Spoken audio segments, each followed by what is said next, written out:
Anteriormente estuvimos trabajando con lo que eran lazos o bucles de repetición. Trabajamos con el lazo o bucle mientras, que dependía de una condición, la cual mientras se cumpliera, mientras fuese verdadera, mientras resultara verdad, se seguía ejecutando la serie de instrucciones que tenía dentro del lazo. Luego trabajamos con el lazo o bucle de repetición repetir, que funcionaba con una condición similar al mientras, pero que repetía hasta que esa condición se cumpliera. Es decir, su funcionamiento era parecido pero totalmente inverso, porque teníamos un bloque de instrucciones que dependía de una condición que fuese verdadera, pero esa condición se evaluó al final en lugar del principio de la repetición. Esa era la diferencia principal. Es decir, el repetir podría mínimamente iba a ejecutar una vez las instrucciones y podía repetirlas indefinidamente, mientras que el mientras repetía dependiendo de esa condición. Si esa condición no se cumplía en el principio, ya podía ser que nunca ejecutara el bloque de instrucciones o que fuera indefinido. ¿Qué sucede con el que nos queda? El bloque para, o el bloque de repetición, o el bucle de repetición para. Aquí dice que la instrucción para ejecuta una secuencia de instrucciones un número determinado de veces. Es decir, para varios de los ejercicios que vimos antes, el bloque para o el bucle para hubiese sido mucho más fácil. Arranqué por el mientras o por el repetir hasta que, porque evaluaba una condición y como dependía de una situación, de una condición lógica y tenía mucho que ver con la estructura de control de flujo, se parecía mucho el funcionamiento de un sí, simplemente que efectuaba un lazo de repetición. Vimos primero esas instrucciones, pero eso es indistinto. En este manual también aparece primero esos otros lazos, pero en realidad es indistinto. El para los ejercicios donde tengo una cantidad conocida de veces, es más fácil. Es decir, si tengo que repetir 10 veces, 20 veces, 500 veces, 830.000 veces, o cualquier cantidad que dependa de una variable n veces, una cierta cantidad de instrucciones, me va a resultar más fácil y más propicio utilizar el para. Cuando tengo que escribir las tablas de repetición de un número, hubiera sido más fácil utilizar el para. Cuando tengo que contar todos los pares del 100 al 1000, hubiera sido más fácil utilizar el para. Para cualquiera de estos casos hubiera sido más fácil utilizar el para. ¿Cómo funciona? Bueno, tenemos el comando para, una variable, esa variable toma un valor inicial hasta un valor final, y luego podemos indicarle una cierta cantidad de pasos con las cuales voy a repetir. Es decir, va a haber un paso, ¿sí?, que va a ser cuánto se incrementa esa variable en cada repetición. Es decir, cómo avanza esa variable para efectivamente llegar hasta el valor final. Luego tenemos el comando hacer y las instrucciones que voy a realizar dentro de esa repetición. Esta cabecera, este código parece un poco más complicado porque decimos es más largo que el mientras o más largo que el hacer, que el repetir.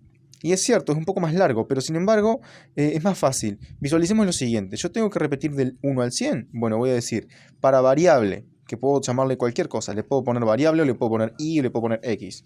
Variable, tomando un valor 1 hasta 100, con paso 1 hacer. Inclusive esta parte que dice con paso es opcional en pseudocódigo. ¿Por qué? Porque si no lo pongo, por defecto me va a avanzar de 1 en 1. El compaso me va a permitir que la variable repita de 2 en 2, de 3 en 3, de menos 1 en menos 1, es decir, que vaya restando, etc. Vamos a ver cómo funciona esto, porque va a ser lo más fácil. Veamos en este ejemplo, digamos, proceso 1 a 10. Definimos la variable i como entero. En este algoritmo tengo solamente los siguientes pasos. Definir i como entero. Para i, inicializado en 1, ¿verdad? El símbolo menor guión en pseudocódigo es inicializado en 1. Hasta 10, hacer. Las instrucciones son tan sencillas como decir, para i, inicializar en 1. Hasta 10, para i, de 1 a 10, hacer. Mostrar i. Fin para, ahí termina el para, y fin proceso. ¿Qué es lo que va a hacer esto? Repetir de 1 a 10. Vamos a darle play, a ver si efectivamente funciona. Y ahí ven que repite del 1 a 10. Vamos a ver otro ejemplito. Vamos a ver un ejemplito nuevo. Vamos a tratar de, por ejemplo, que repita, que vaya de 100 al 0, ¿verdad? Algoritmo que ya hemos visto. Vamos a borrar todo porque ya empecé. Vamos a hacer proceso 100 a 0, le voy a poner de nombre. 100 a 0, una cuenta regresiva, ¿está bien? Vamos a poner el proceso y el fin del proceso. Podría ser algoritmo y fin algoritmo, ¿no? En algunos casos. Vamos a definir la variable x como entero y utilizar x como mi variable. A ver, mi dato de entrada es simplemente, no tengo en realidad datos de entrada para el algoritmo, solamente la variable x es la que va a estar efectuando. No tengo ningún dato de entrada que le pida el usuario. Es decir, esa variable x la tengo que repetir desde el 100 hasta el 0. Tengo que hacer la cuenta repetitiva la cuenta regresiva entre el 100 y 0. Y para eso voy a utilizar la variable x. Lo que tiene que lograr mi algoritmo es hacer justamente la cuenta regresiva. Puedo poner manualmente, escribir 100, escribir 99, escribir 98, pero a nadie se le ocurre escribir 100 veces lo mismo, ¿verdad? Entonces, de antemano sé que aquí voy a tener que utilizar una estructura de repetición. Podría usar cualquiera de los 3 lazos que ya vimos. Pero como estamos trabajando con el para, y ya les dije que para estas cosas el lazo para es más fácil, porque ya tengo una cantidad conocida de veces que voy a repetir, entonces voy a utilizar un lazo para. Y voy a decir, para x, ¿cuál va a ser el valor inicial de x? Esa es la gran pregunta. X tiene que ir de 100 a 0, entonces lo que voy a hacer es que inicialmente la variable x tome el valor de 100, ¿sí? Para x, ahí hice cualquier cosa con los... Ahí va.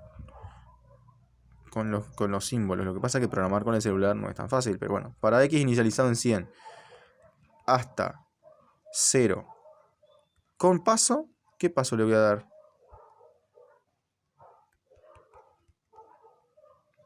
Con paso menos 1. Porque si fuera con paso 1 es por defecto, es que vaya de 1 en 1. Si puedo con paso 2, va a ir de 2 en 2. Pero yo quiero que vaya restando. Entonces voy a colocar con paso menos 1. Y lo que voy a hacer aquí es tan sencillo como escribir x. Es decir, tengo que mostrar la variable x. Vamos a poner el punto y coma acá que nos faltó también. Es decir, mostrar la variable x. Y luego ya voy a colocar el fin de la estructura para.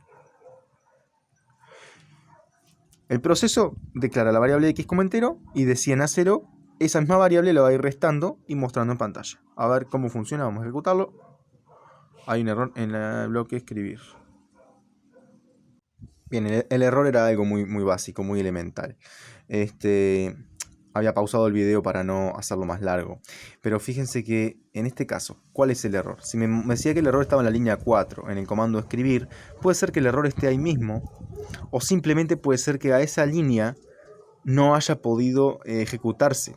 Es decir, que justo esa línea no se haya podido ejecutar y que el error estuviese en la línea previa. Si digamos la sintaxis de la estructura para era para variable, valor inicial hasta valor final con el paso hacer. Es decir, me faltaba una palabrita acá, me faltaba la palabrita hacer. Todo este renglón, toda la línea, en este caso, toda la línea 3, ¿tá? Todo esto equivale a la cabecera de bloque para. Es decir, tenemos el valor inicial, que es 100, hasta el valor final, y el paso, con paso menos 1, para que vaya de menos 1 a menos 1. Y luego ya me va a poder realizar la instrucción de escribir. Vamos a probarlo, ejecutar. Efectivamente, vean ustedes que va de 100 a 0 haciendo la cuenta regresiva. Y llegó a 0 y se terminó. Se acabó. Vamos a guardar este otro algoritmo. Vamos a ponerle regresiva para ponerle un nombre para poderlo guardar. Y ya quiero mostrar otra cosa, ya que estamos trabajando sobre el bloque para. Vamos a abrir otro algoritmo. En este caso vamos a ver pares hasta 100. ¿Recuerdan el ejercicio de mostrar todos los pares? Y lo fácil que resulta con el bloque para. El algoritmo se llama hasta 100, podría llamarse cualquier cosa. Defino n como entero, esa es mi variable, n. Voy a hacer que n de 0 a 100 se vaya incrementando de 2 en 2. ¿Sí? Tengo para n igual 0 hasta 100 con paso 2, hacer mostrar n. ¿Sí? El bloque para simplemente acá lo que va a hacer es de 2 en 2, con paso 2, ¿verdad? Ir repitiendo de 0 hasta 100 la variable n. Y le va a incrementar ese valor, ¿verdad? Esa es la instrucción. Tan sencillo como eso. No tengo que estarme fijando si n es par efectivamente o impar en cada repetición. Obviamente que si le pongo con paso 1 en lugar de paso 2,